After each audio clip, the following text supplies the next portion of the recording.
That was one of the most lopsided pay-per-views I can remember seeing for a while. If by lopsided you mean the last match was all of the weight, and the rest of it just kind of got seesawed. I wouldn't say like it was all in the last match. It was sort of bookended.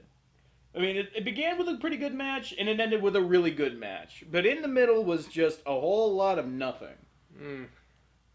It was... Are we talking about the kickoff when we say that it was bookended? Well, yeah, I would say, like, you could include the kickoff at the beginning, but I'm talking about, like, the Dean Ambrose, Miz... I suppose. This is Extreme Rules, though. Oh, yeah. And I'm going by, off the premise of that this is supposed to be... Extreme Rules. Extreme. Yeah, extreme. Well, extreme... And it was not very extreme. It was actually quite the opposite. It was kind of mellow and polite. And let's not undersell it a little bit. I mean, the Team Extreme was in this, and it wasn't extreme. No, it pretty much wasn't. I mean, Extreme Rules in the PG era is almost a non sequitur at this point. But at the very least, if we were to compare it to previous Extreme Rules matches, the Ambrose Asylum match, as bad as it was, had a thumbtack spot. Yeah, it did. And that harkens back to Extreme Rules. I mean, we've seen way crazier things happening in WWE's past, but considering now that we know that thumbtack spot is not necessarily off the table, as it were, when it comes to these types of pay-per-views, then you kind of have like this expectation of what to expect from these pay-per-views, and it's just not there. It's funny how, the threat of murder is actually a build up to thumbtacks. What, the chainsaw? Oh, yeah. It's like, oh my god, he's gonna, saw him into pieces, but thumbtacks! Yeah, that is, It's like, I understand. I'm never gonna give up on this goddamn chainsaw bit. Just take it away. Yeah, I will not. Unfortunately... No, there was no chainsaw. Yeah, there was no chainsaw, but we will never forget when Dean Ambrose attempted to get a chainsaw going at the street fight. And you had the intent to butcher and kill your opponent on television, huh? That's pretty extreme. I mean, I think when you're kind of wishing there was at least the threat of murder in your pay-per-view, that it's pretty boring. I've always sided with Noah on that, in that it would have worked if he tried to swing it, but then sparks were just flying off Brock. I would have believed it. I would have bought that hook, line, and sinker. What would he have done if it actually worked? Like he... Oh, shit. Oh, fuck. I just opened a gigantic cache of Brock Lesnar. Whee! Look how crazy I am. Ropes. It just saws a circle around him and then vanishes. Oh, like Looney Tunes style? Yeah. Just, you can go under there. So. Speaking of Looney Tunes, unfortunately, you were not able to get me a good gag gift for this episode. So no, I was. I'm here. Oh, that's smooth. That is yes. that is vodka smooth. Here you go. Yeah, ours is not necessarily a very professional atmosphere here, but I didn't even bother taking it out of the envelope in which it came in, but show the class what you got. Oh man, I don't hate that as much as you do, but it's pretty lame nonetheless. That's pretty kind of. Oh, it's bubblegum flavored, is it? Yeah. It's toothbrush and toothpaste for a kid. That's not going to focus very well, is it? Yeah, no, it's got CM Punk written on it. Will it ever focus, or is no, it just... no, my face. Well, that's CM Punk there, just and John Cena, a little tiny baby John Cena, kind of resting in front of him. Mm-hmm. And I was thinking of all the. That is actually really weird. Why is CM Punk kind of dwarfing him like a, like he's about to eat him? Yeah, I don't know. It's almost like CM Punk was a huge star in WWE, marketed him as such. When was this made? Like, yeah. No reason to complain, Phil. No reason to complain. I'm wondering how old this is now. I'm guessing that has to be at least 2011. Yeah. 2011 it's not used. Okay, it's not used. So it's not used, but that's been sitting in some warehouse for the last 6 years. Great. I'd imagine. Hey, it still probably cleans your teeth. But there's more, right? Or is that it? That's it. it. Okay. Well, I don't feel so bad that I came up short. 2 pay-per-views in 2 weeks. You're killing us, WWE. Although Money in the Bank is only 2 more weeks now. Yeah. That's going to be looking for. I'm looking forward to that, especially after the outcome we've had after Extreme Rules. But let's start at the beginning with what was for a while the best match of the night to show you how pretty bad this pay-per-view was, with Callisto versus Apollo Crews. Now, who gives a shit about the story going behind this? Do you care about the Titus brand at all? Is there actually a Titus brand? Well, I don't care if there's a Titus brand. I mean, gimmicks will be gimmicks. I mean, anything to get Apollo Crews over, I suppose, and to get Titus O'Neil something to do. But holy crap, how does Callisto... Okay, so I get Hulu once again, so I don't see all of the feuds, I guess. Mm-hmm. Maybe there was something going on that they didn't put in. But if they didn't put it in Hulu, then I don't really need to see it that bad, unless it's something that was catastrophic. But, luckily for me, I did get to see the This Is Your Life bit on Hulu, so I didn't miss that. I think WWE wishes you had. Yeah. And they need to keep a tighter lid on... Hulu got away with something there. Yeah.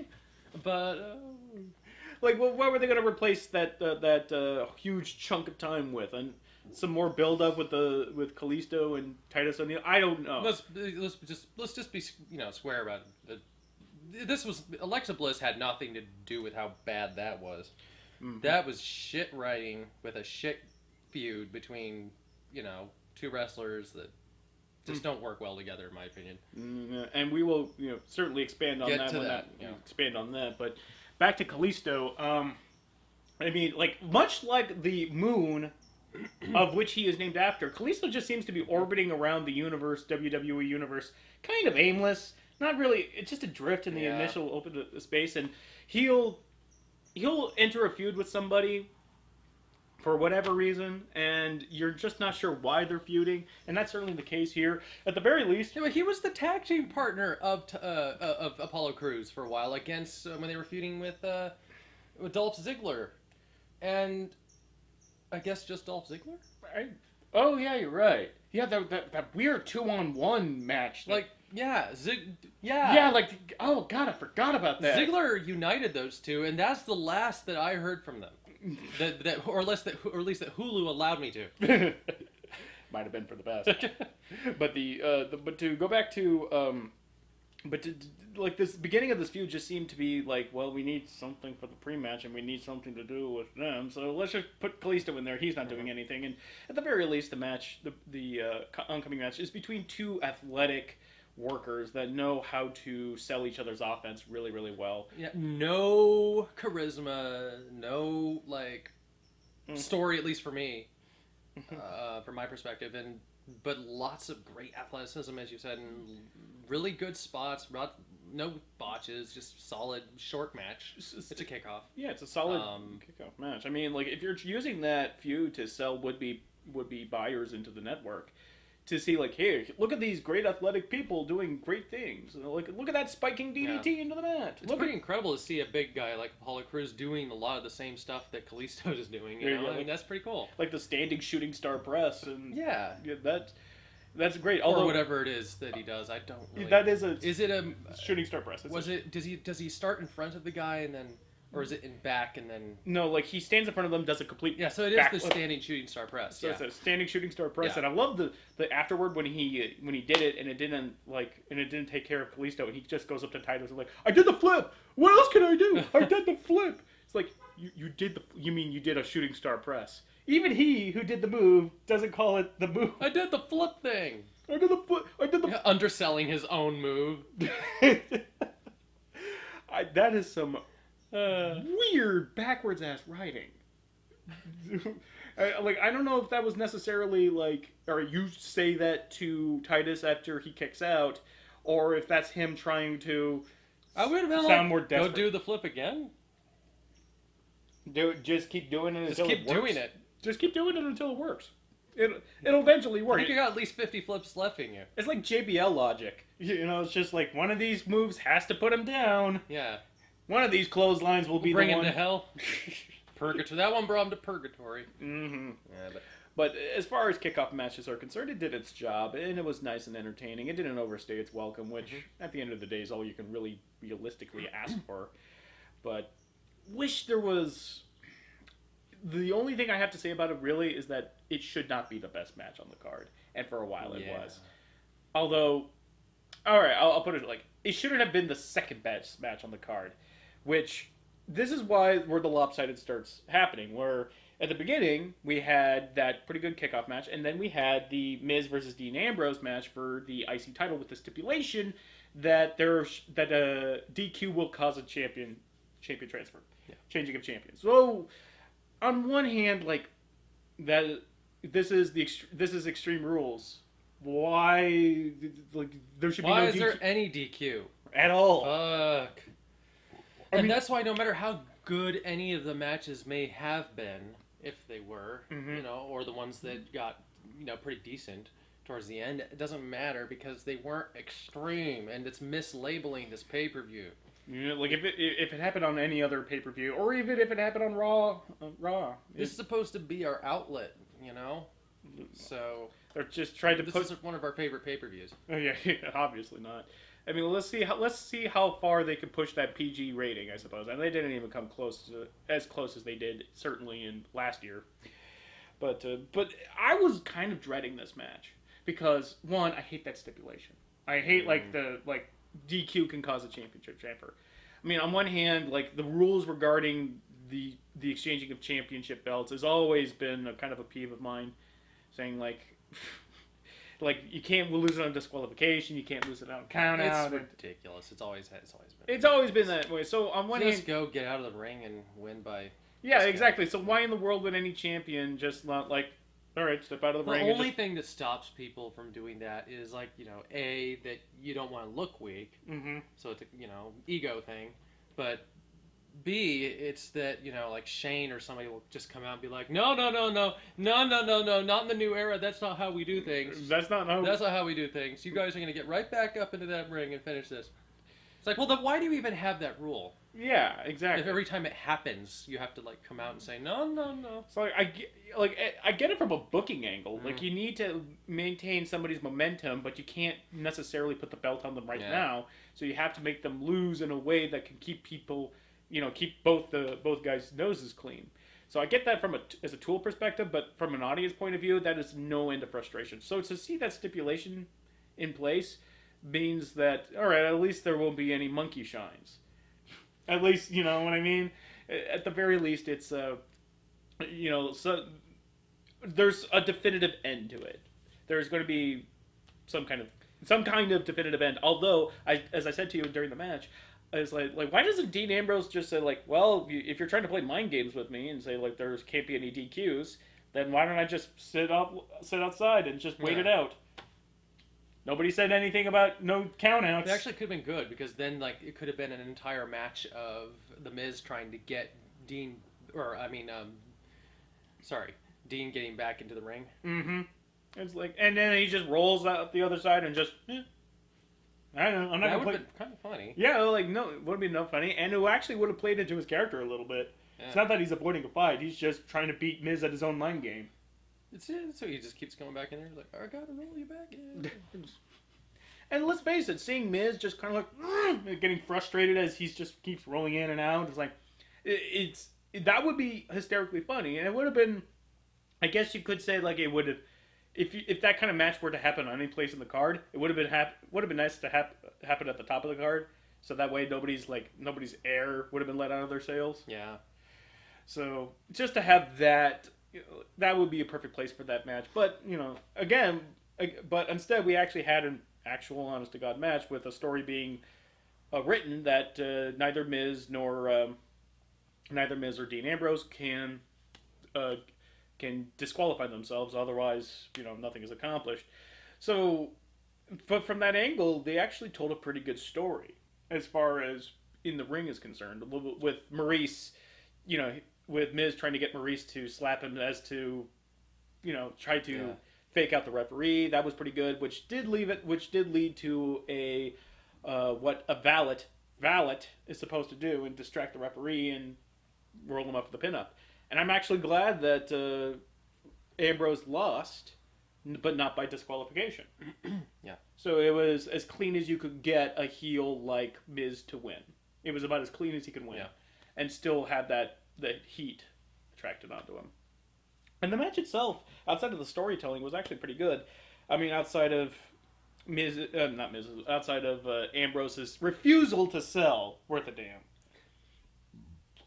And I remember one particular moment in the match where one of the announcers, I mean, it was probably Michael Cole. Michael Cole's saying that Ambrose still on his feet after those 3 kicks. I was like, of course Ambrose is still on his feet. The man couldn't sell wind in a tornado. Like, don't draw attention to the fact that Dean Ambrose just does not want to sell or is incapable of selling. He's a lunatic. He's a lunatic. Oh, he likes the pain, or he likes the And of course, now that our beloved Booker T is now on commentary instead of up in the pre-show booth, we're treated to classic lines like the lunatic friend. I love that one. Or how the first of a few pearls that fell out of Booker's mouth this night. He belongs on the yes, he belongs on commentary. Never leave us. No, please. Everyone loves it. But like the give and take between the two was actually fairly good. They have good chemistry together, especially when it got to the point where they're just doing figure 4s on each other and just trying to kick the legs out of their legs, to the point where both of them are just kind of hobbling around the mat like they're Tiny Tim without the crutch. And finally, when Ambrose, I keep getting them mixed up. When Miz, keeps battering Ambrose with his stolen yes kicks, and then of course Corey Graves trying to salvage it, saying like we should call it the it kicks because he has the it factor. It's like, no, we shouldn't, Corey Graves. No, we should not. Corey, I know you're a heel announcer, and I know you're trying to find a means to elevate your heel, but do it better. Yeah, I've seen him better. Of course, my one little favorite thing about the match was towards the beginning of the match when Dean grabbed a chair, knowing full well the disqualification rules. It's like, why did you even bring the chair at all? Why did you? Know, it's not like this is, Extreme Rules. One last thing to bring up in the match, even though like it was pretty good, but it was good chemistry, but that's about as much as you could say about the match. They referenced Money in the Bank 2011 between Christian and Randy Orton over the title belt, over the same kind of stipulation, only Randy couldn't be DQ'd. Randy couldn't be DQ'd, and that's exactly how that match ended. So they actually referenced it. They actually referenced that Money in the Bank 2011 match. I'm pretty sure they're not going to mention anything else from that pay-per-view. Yeah. And if they are, it's most certainly not going to be from that main event. But that's none of my business. Well, there's 2 brushes from. But I kind of wish that they would have, he accidentally took they had the kendo stick on a pole match first, and like they rearranged the card a bit. Oh, and then he takes the kendo stick down in the match before their match, accidentally or something, and uses it, and it's like, oh shit! Now they have to have like a good match. Oh no! I don't know. Did Vince Russo get in here on this stuff? Because it's starting to feel like it. Starting to. I mean, like with the not everything. With recent news that. With the recent news that Vince Russo has been whispering in Vince McMahon's ear, it's like, I heard you. Hey, Fred, I heard you need some help, buddy. Bro, was it bro? Yeah, it was bro. That's his hang word. And just to put everyone into the correct mindset of what everyone thinks of Bayley right now, when she shows up for her little pre-match interview in the social media lounge, people were booing her. Makes me sad, and simultaneously, you know, I agree. So I'm more of kind of like they're going, it's like, oh, it's like we wish you were good. We wish you could handle WWE's bullcrap better than you are. yeah. But you're not. And speaking of WWE's bullcrap, this is a blink and you'll miss it match. Noam Dar and Alicia Fox versus Rich Swann and Sasha Banks. You sneezed and this match was over. Yeah. And the worst part was it was actually kind of okay. I mean, for what it was. I mean, first of all, Rich Swann. Rick Swann is great. Yeah, he's exactly. always great. Yeah, he's great, and I hadn't seen him in a pay-per-view since the Royal Rumble. This is another one of those feuds that I don't get on Hulu, which tells you how good it was, how much merit it has. Well, the fact that Michael Cole had to summarize everything leading up to that with the complicated relationship between Noam Dar and Alicia Fox. That was funny to listen to. Yeah, like it was so Alicia dumped him, and then he went with her. Fuck! This is I don't watch this myself. I really. Like, Michael Cole might as well be reading off the list of the dead from World War I for how much he was breathlessly trying to go, then this happened, then this happened, then this happened, then this happened. But then she was like, I don't envy you. I don't envy you, Michael Cole. I really don't, especially with Vince in your ear hawking over you. But, even though Rich Swann and Noam Dar could work magic together, as, good cruiserweights can, the fact that, where they are on the card really speaks volumes, and not helped by the fact that Michael Cole, was it Michael Cole or Corey Graves that said that Rich Swann likes to have fun? Might have been Michael Cole. I'm willing to bet it's Michael Cole, but that's to have fun.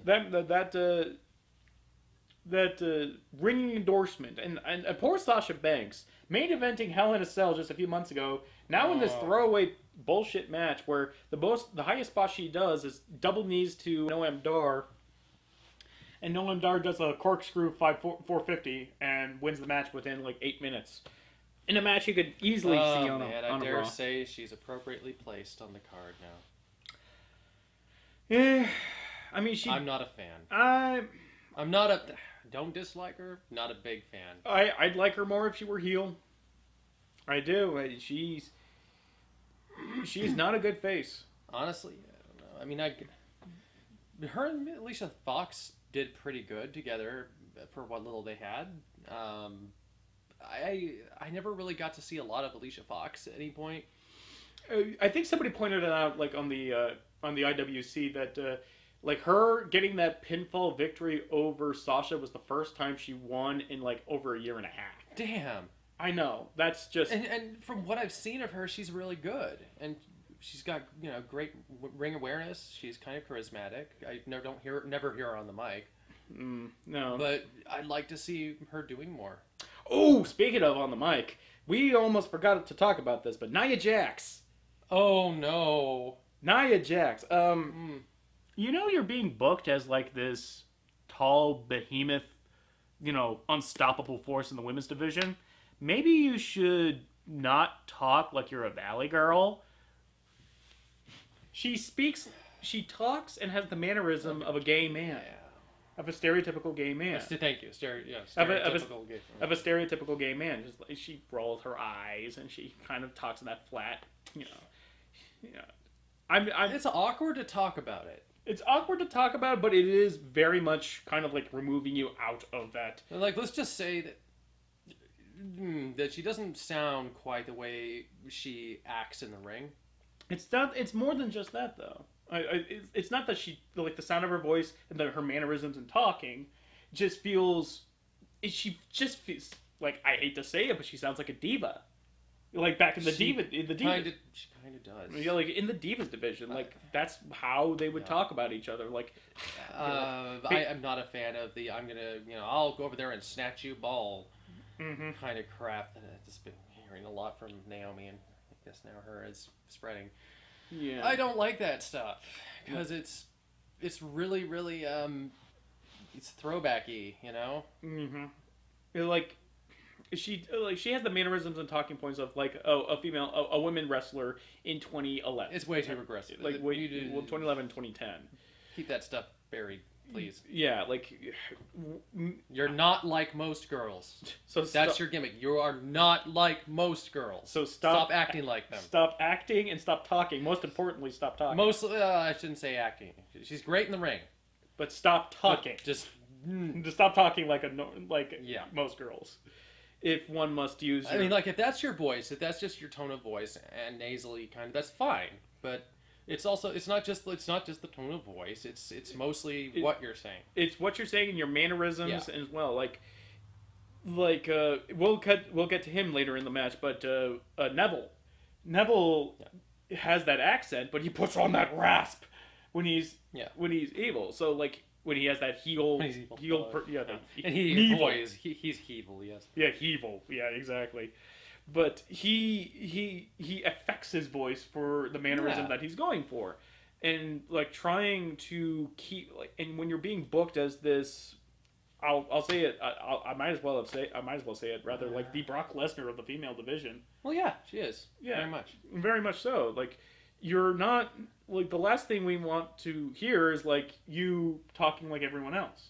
In fact, you could go the Brock Lesnar route and just... They need to let her go full Brock Lesnar. They need to have her just mop the floor with everyone, get the belt, and then have everybody try to contend to just the same goddamn angle. Yeah, let's just chop that tree down, as it were. Get her a Paul Heyman and have her speak for her. If she can't sell the heelness, if she can't sell that intensity because of just the natural cadence of her voice, or it's just like she's just incapable of bringing that out of her, then get her a mouthpiece. That's why they invented mouthpieces. But that's you don't really see very many mouthpieces for women, do you? Yeah, I guess the closest you could say that is Ellsworth. I mean, be they female or male otherwise. Ellsworth has been a mouthpiece for basically the whole welcoming committee, and I definitely have been enjoying it. Yeah, like Ellsworth, I think is the only male mouthpiece for either a women's wrestler or a women's stable. So. Yeah, I mean, without him, that stable is boring. Yeah, not helped along by Tamina. Less said about that, the better. But even though this wasn't the best match of the night, this was the best moment of the night, or what? Rather, it could have been. Yeah. If they knew where to cut it off, and it was Elias Sampson in the middle of the ring. About to sing a song about Baltimore. I am so happy to see Elias Sampson make it to the main brands. Yes. If Elias Sampson just stopped right after the first bar, where basically he just played "Wish You Were Here" promo of the year. It's like if he just stopped on the first verse. Baltimore is a wash of filth. It's like do do do do do do do do. Baltimore is bathed in filth. And then just stop and just and put it down. Thank you. Walked away. That would have been great. That would have been great. I was laughing already because I thought that's what he was doing, because there was a long pause before the next part, and I was like, "Oh my god, that's it! That's it! That's beautiful." He's oh no, he's he's not done. No, like oh well. They have to just keep the heat train going. Yeah, you gotta know sometimes getting the right kind of heat and getting the best kind of heat is knowing where to stop. Although it would have been great if after he dropped his guitar and walked away, he goes back into the ring. He's like, "Oh, by the way, I'm also from Pittsburgh," and then he just drops the mic and walks out. Steelers and Ravens, motherfucker. Oh man, I'm very hopeful for Elias Sampson. I've always been a fan of his in NXT. Yeah, they gave him the guitar gimmick for a reason, to get him heat. I mean, why else would you give somebody the guitar? I mean, and it looks like he can play it, or at least knows how to get the correct chords. Pretty sure that's him playing it. Yeah. The correct chords out of that guitar. I mean, he can't play it well. He certainly can't sing and play at the exact same time. He sounds like just as good as Dylan. Oh, throwing some shade on Dylan. All of a sudden, Dylan's ears are burning. He's like, "That motherfucking Gabe is stealing my jive." I don't know why I made Dylan say that. He's never been known. Or like that. I don't think... I mean, and like Dylan has been watching so many 70s blaxploitation movies. Stealing Dylan's role was like as one of the black guys on an airplane. Motherfuckers jacking me up. tightly. Just sit loose, blood. He's catching up on the rebound. What it is, Big Mama? My mama don't make no rules. I dug a rap. Elias Sampson. Thank you. Thank you. Thank you. I dug a rap. But now we get to... Ooh. This is where the pay-per-view officially went... Like, all right, we had Miz, and we had Miz, and we had Ambrose. It was like, okay, pretty good. And then the intergender tag team was like, okay, ended too soon. And then all of a sudden, Kendo stick on a pole match.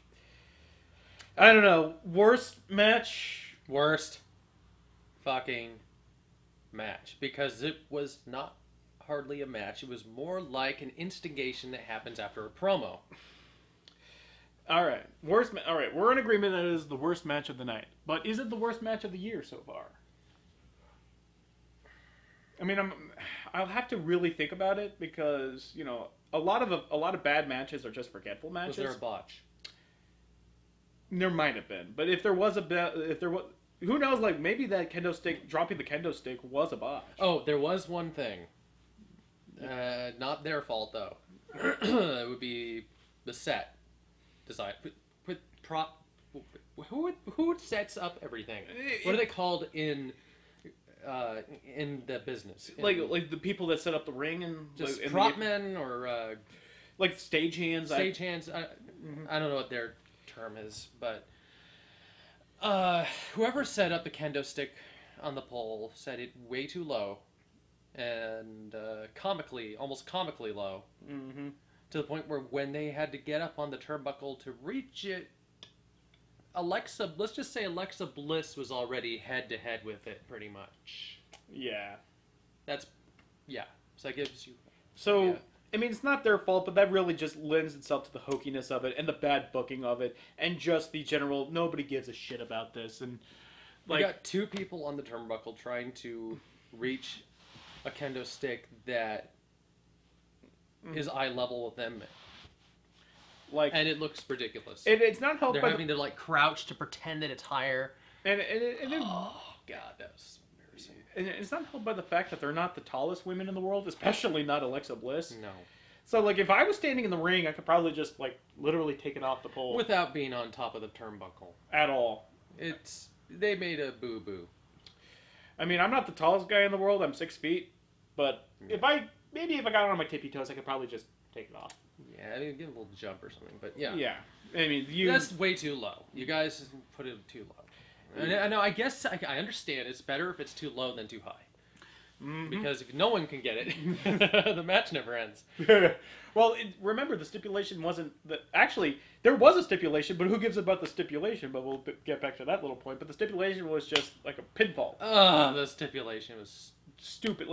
They set up the stipulation that the first one to bring it down is legally allowed to use it. The first one to do it. Bayley was the first one to get it down.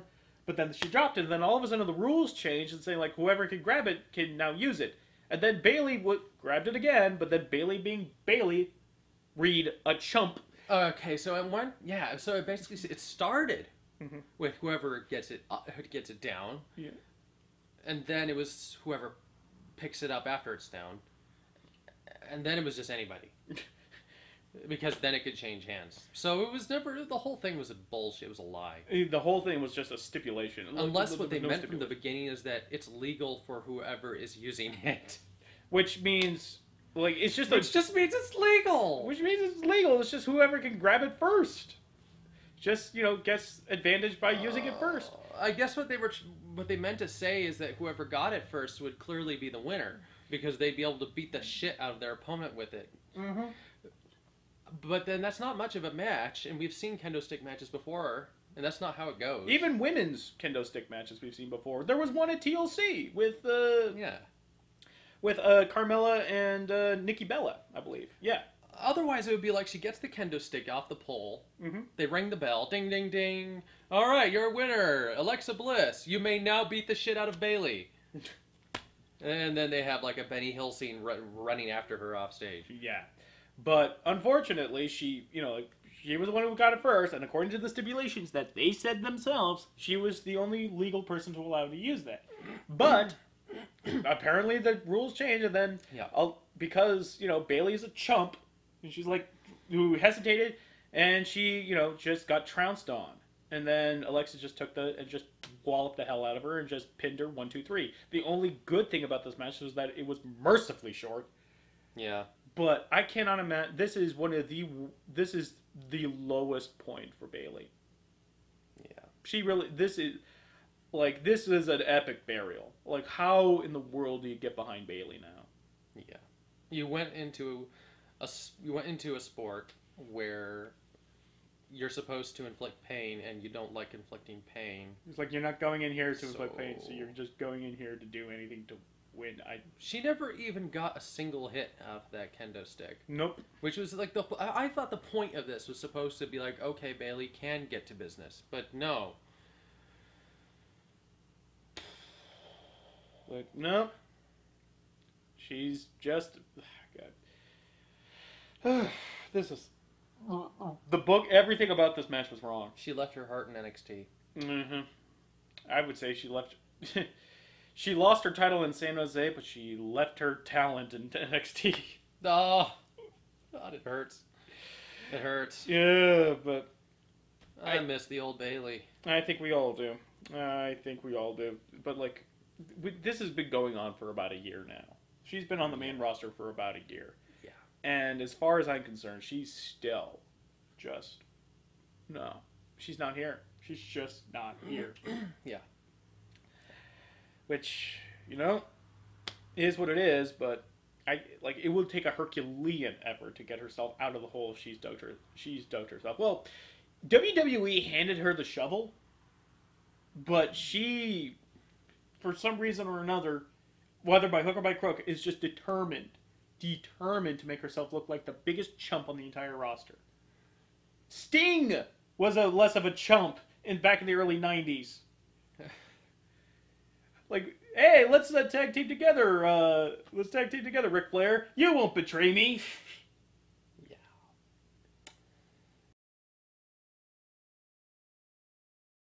There's a point where it's no longer just, like a moral point, and it's just stupidity. Yeah. That you make a mistake that many times, or that you don't change any. Well, the gimmick is not going anywhere. Mm-hmm. It's hit a brick wall a long time as soon as she got into off of NXT. Mm-hmm. The thing is, she built up so much pop from her fans coming out of NXT, and they couldn't just toss that. They had to keep going with it, and I mean that would have worked out fine, but the writing is terrible. And I guess that terrible writing can lead to, lack of enthusiasm in your gimmick. Terrible writing can ruin it. Terrible gimmicks, terrible booking can certainly ruin it. But even like talented wrestlers can get beyond that. But I don't think she can. Yeah. Like her ring work has gotten way sloppier. Yeah, that's the point. It's like if you saw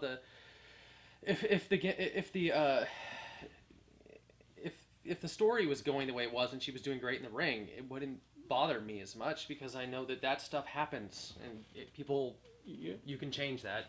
It's forgivable. But... It's as we said that part of being in the business is learning to take shit and make shinola out of it, and she ain't making nothing but shit. Yeah. So we wish you the best, Bailey, but right now. You're drowning. Yeah. And speaking of drowning, in comes the from worst match of the night to second worst match of the night. I would argue second worst match of the night, just by virtue of it being a cluster, an unfollowable cluster, and furious cluster. The tag team match between Sheamus and Cesaro and the Hardy Boys in a steel cage match. Now, let me ask you something. If the whole point of the steel cage match is for both team members to escape the steel cage, and both feet must touch the floor, why did Jeff spend so much time on the outside of the ring? But like, why did Jeff escape? Realize, oh no, Matt's still in the ring. Well, he tried to get back. You were a little distracted at a certain point with that match because I of was the taking phone call or whatever. But yeah. you had, or I mean, sorry, Jeff. He got out, and then he did eventually recover, I guess. Maybe he was like, Matt was like, I'm right behind you, buddy.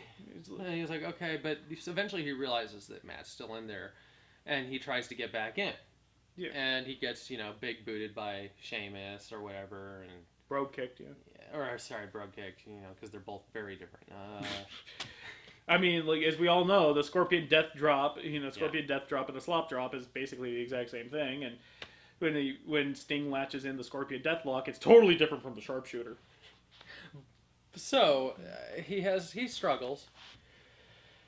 Oh, man, everybody struggles in this match. Yes. But the problem is, the door came open. The door accidentally swung open during the beginning of the match or something by itself. Yeah, and it was weird because people were fighting when the door was open. They could have left.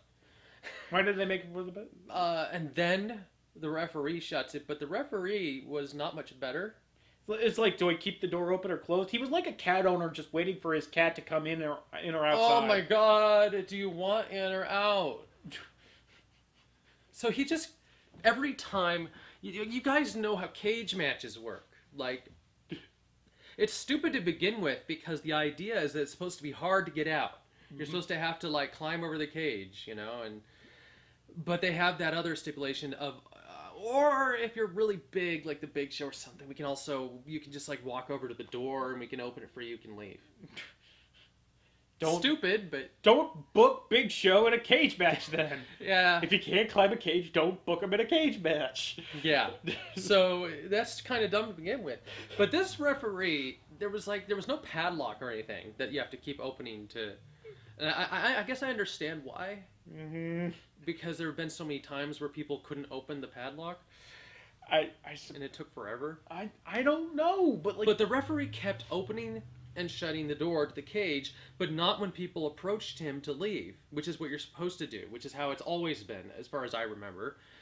Every time a guy got swung against, Irish whip against the ropes, and it was even remotely near the door, the referee was like, oh, you want out? Oh, you were just getting whipped? Oh, you want out? What the fuck are you doing, man? Like, he was like Chino, just waiting for Mankind to stick his head out so she could swing the door right back in his face. It was like they forgot how a cage match works, kind of, so... Maybe, the cage matches changed from when we were... when we were watching, because this is the first cage match we've seen on a pay-per-view since we've been doing this. Just like a full-fledged... Not Hell in a Cell. Not Hell in a Cell. Not at Ambrose Asylum. Not Ambrose Asylum. It's just a cage match. It's just And I gotta say, either it hasn't aged well or they've changed some stuff. And I think they've changed some stuff because I remember it was different. Yeah. And the worst part about all of this is that because the cage is surrounding the ring so closely, it's almost impossible to see what's going on. And worse yet, because it's a tag team match, and it's a tornado tag team match at that, which means both the guys can be in the ring at the exact same time. It's like watching ants fight in a mound hill. You can't see what's going on. There's just a lot of movement and confusion, and I just completely disengage. Yeah, I did pretty much too. You might as well just be watching a lumberjack match. Or worse yet than that, you might as well be watching a battle royale. The only thing that I was really paying attention for was just in case the Hardys went broken.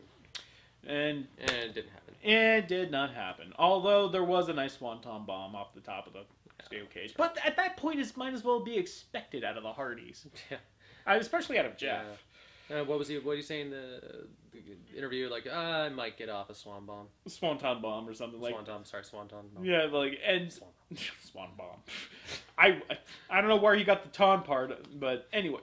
But the point is that this was, even though this was not the worst match, it was not by lack of trying. Holy crap, this was you know what? At the very least, you could say the kendo stick of a pole match was... Oh, followable. And followable. Yeah. Fast and followable. Fast and followable. That sounds like a really lame... Yeah. It sounded like one of those... Sounded like one of those Asylum knockoff movies. the the dashing and the desperate. I don't know. Fast and followable. Yeah, definitely not a Michael Bay film. No. Now, I guess that's really all we have to say about that, because a lot of these matches were nothing matches, even when titles changed hands. You know, Sheamus and Cesaro are our new tag team champions, and by the way, Alexa Bliss also retained. But you know, if that kind of escaped our little summation of the events that preceded, but god damn, like recalling them back even now after watching it only like 40 minutes ago it's like trying to remember the encyclopedia entry by entry. There's just a lot of movement and not a lot of investment, and it just felt like they needed to get this out of the way. There was a synchronized head thrusting against the cage that was kind of funny. Yeah, but like where they just kind of tried to bounce their heads off the walls like ping pong balls, but it gets a chain link fence, so it's not exactly having a lot of. You can see the give is pretty good, but yeah, it's like, well, this isn't comfortable, but this isn't ruining my day. My mohawk. Ow. It started to pick up a little bit. Like it was like a sharp decline. Kind of better. Then it got a little better with the Austin Aries versus Neville match for the Cruiserweight Championship under submission stipulations. Yeah. And this match, even though it had the right ending with Neville still maintaining that belt, which I think we both are in agreement that he could hold for a year, easy, and we would be happy with it. And if he keeps having pretty good matches with any challengers that come up to him, then we're all for it. I mean, it almost books itself. But I love Neville. Yeah, and there was some great holds, like that inverted ankle lock and that triple shin breaker into the suplex, and there were some great sequences. Yeah, that was pretty cool. Yeah, like cool. I mean, some sloppiness on Austin Aries' part where he was supposed to catch Aries. Not Aries, but he was supposed to catch himself. He was supposed to catch Neville and put it into a figure four, but really a lot of sloppiness. But he quickly tried to, cover that up. Which not a bad. Not a bad mistake by any stretch. But speaking of stretching, that kinesio tape was not doing you any favors there, Aries. That stuff was slipping off you like a wet Band-Aid. I still don't understand how that stuff really works. I mean, I don't know. Is it really stiff? Because it didn't look like it. I think it's supposed to be stiff and hold your muscle in place, even allowing some free movement. Yeah. I don't know. I've never worn it. It looks myself. To me more like hey guys, this guy has an injury. Yeah, this is where you punch, or this is where you focus your attacks. But I will say that the ending is where kind of made the match when Neville transitioned from a goddamn Red Arrow into a Rings of Saturn. That was really cool. Maybe I think I gotta say that was the best single moment of the night. I think there was a moment in the Fatal 5-Way that which is. We will get into why that is not what you call what happened.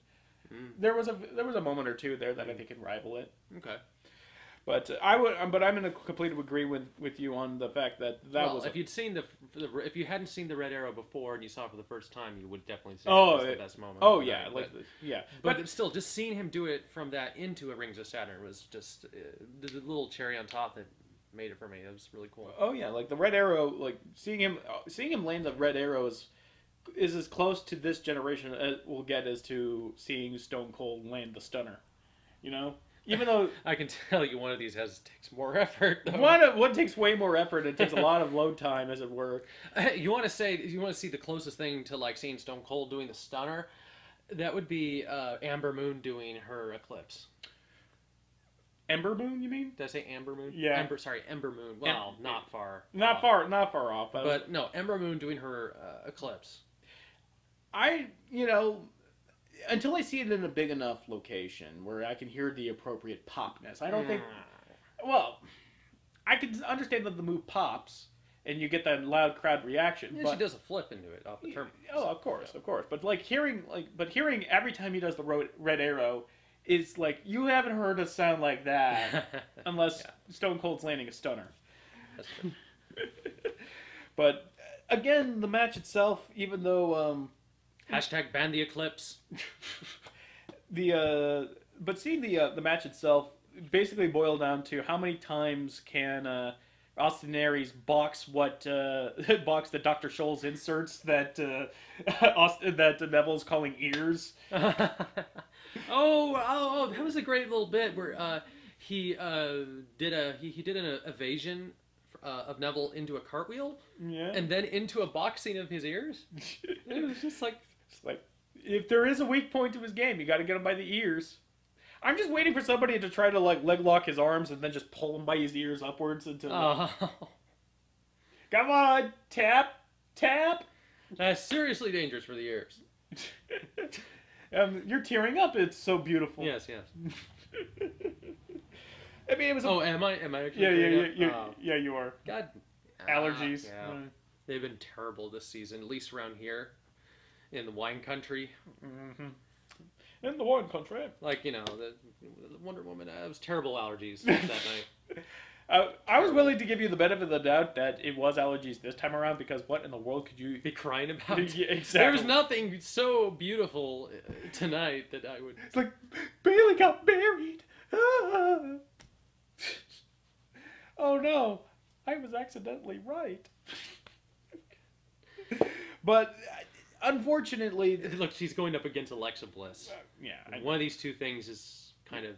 One will have, one of them is going to be taking a cane, and in my mind, the right woman took the cane. Yeah, in both senses of the word. But unfortunately, this match didn't have a lot of momentum behind it. They really the crowd was pretty much dead, unfortunately, and to a degree, so were we. And like, we hadn't seen a good match since a legit good match since the top of the card, and it's just been a succession of like this effortful, completely like draining matches. And then what we thought was going to be the linchpin, like whether or not this was going to be the worst pay-per-view of the year, was going to be dependent upon the main event, and we were all dreading it. I even made a little tweet about the only thing that's going to be the only extreme thing that's going to be happening at Extreme Rules is seeing Roman Reigns bury Samoa Joe. I could not be more wrong, and I'm so glad that I was not wrong. Oh yeah. And I'm so glad that we both. That the last match on the card, the main event, the alleged fatal five-way between Bray Wyatt, Seth Rollins, Samoa Joe, Finn Balor, and Roman Reigns. Quintuple threat. It's the quintuple threat. It's not a fatal five-way, because as we discussed, a fatal four-way match has elimination rules. This did not have elimination rules. No. This is a quintuple threat.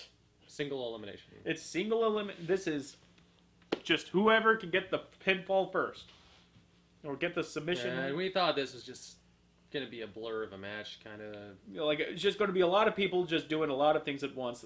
And it looked like it was going to turn into something that I was also very not fond of, but it didn't. And that's when Samoa Joe and Bray Wyatt became a team. And it was good. Yeah. And it was good.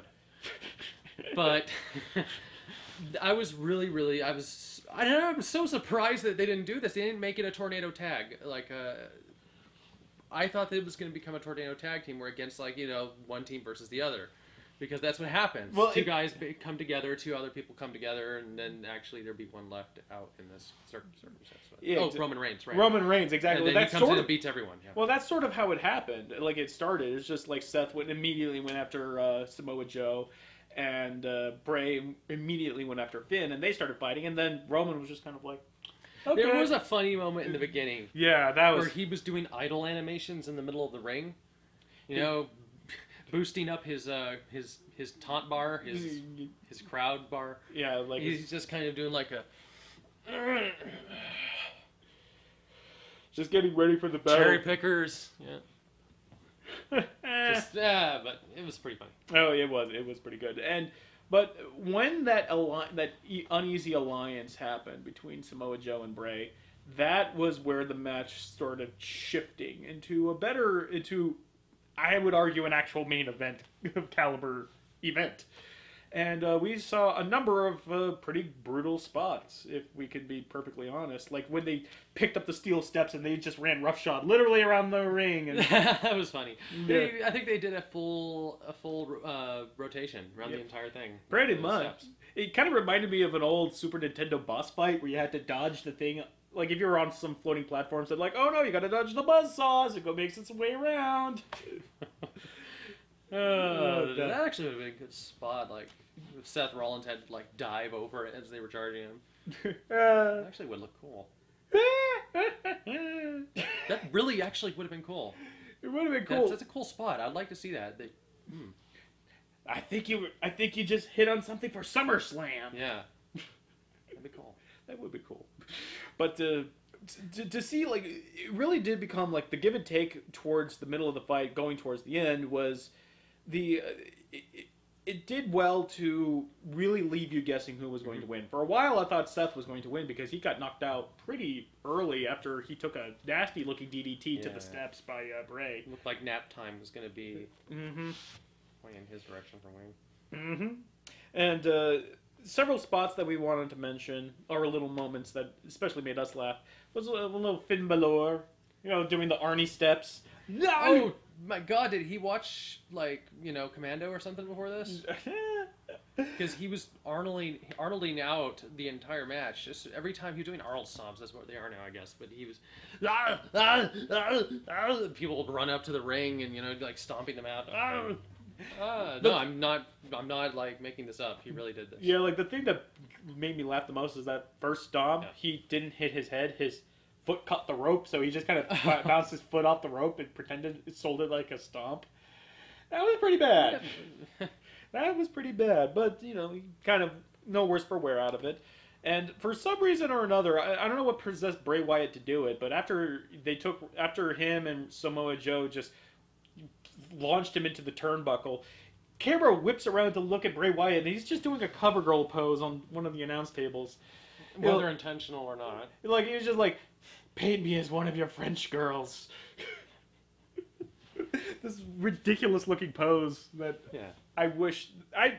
If he did more shit like that, I wouldn't mind him getting buried as much. With his creepy gimmick thing that he does, he's always trying to put you on edge.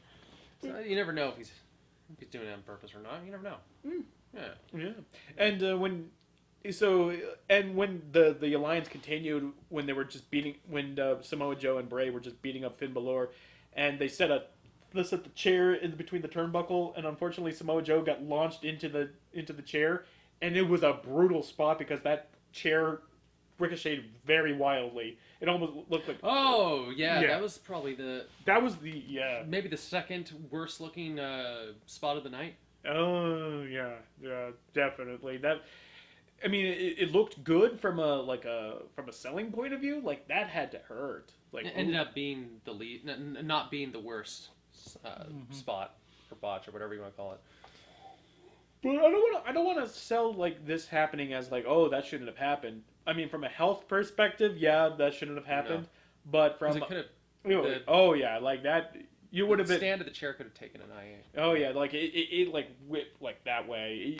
It doesn't matter how light the chair is. If it hits you in the eye, that's gonna suck. Oh yeah, that was some bad luck timing. But on the flip side, it looked great from a athletic contest standpoint. Yeah.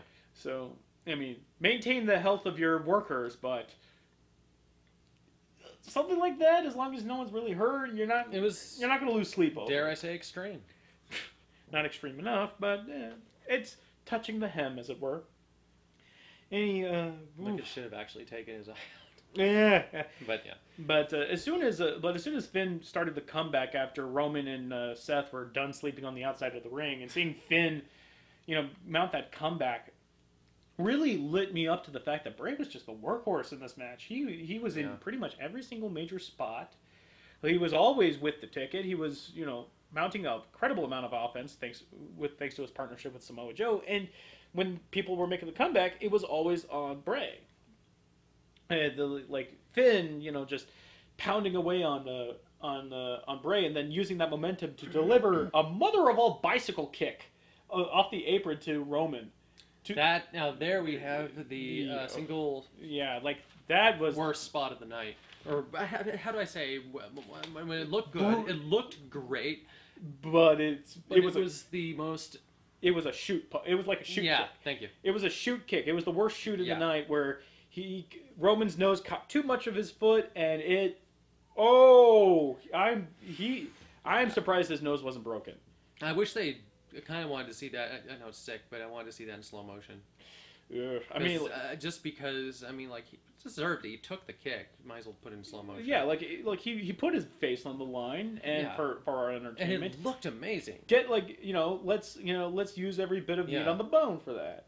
And I out of good taste, or if you could call it that, out of good taste, they didn't replay that kick. But even in full speed, you could tell that kick landed. It landed way harder than it should have. It was like a Randy Orton punt to the face, almost. Oh yeah, it was almost like a true on bicycle kick where he was like his kick almost gave him like momentum to him we saw that kick and we were like, oh, that looked way too close. And lo and behold, next shot of Roman, he's got bleeding out of his nose. It's like, yep, he took that kick full on. That was a shoot kick. So good job, Roman. Good. You did good. Did good on that. You do it more often, Get kicked in the face more often, Roman. And the mounting comeback with Roman with the huge spear spot while when Roman speared both Samoa Joe and I think Finn Balor. I keep saying Finn Balor. I have no idea how to pronounce it. Finn Balor. The way he says his Balor. Balor. Yeah. Finn Balor. Finn Balor. That Finn's baller. Finn Balor. And he be ballin'. Yep, ballin'. Yes, exactly.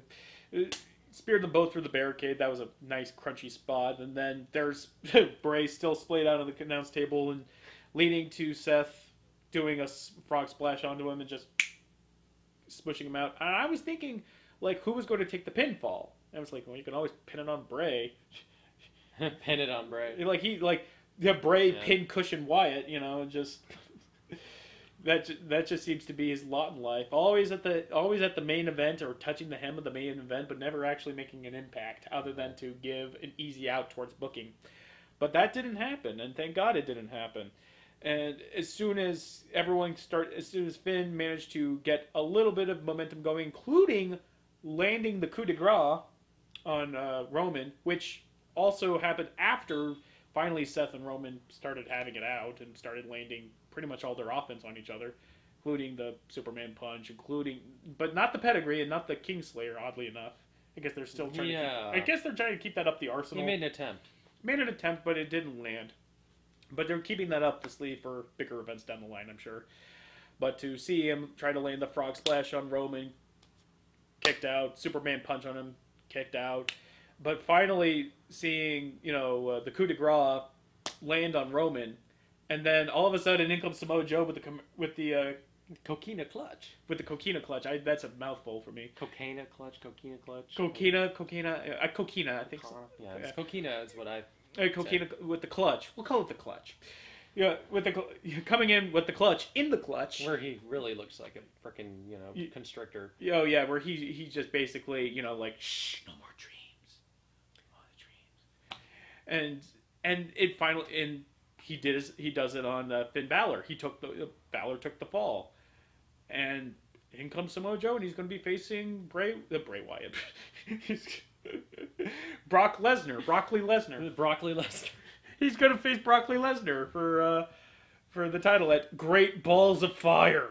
Oh, you said it. That's going to be the main event for the Universal title, Great Balls of Fire. I'm interested as hell in this match. Damn straight I am. Yeah. This is beautiful. It's one of those things. You lined up all the people you wanted to see fighting Brock Lesnar, and Samoa Joe was at the top of my list. Mm-hmm. For sure. And to see him and do it for the Universal title, if only this was at a main 4 pay-per-view and not at Great Balls of Fire.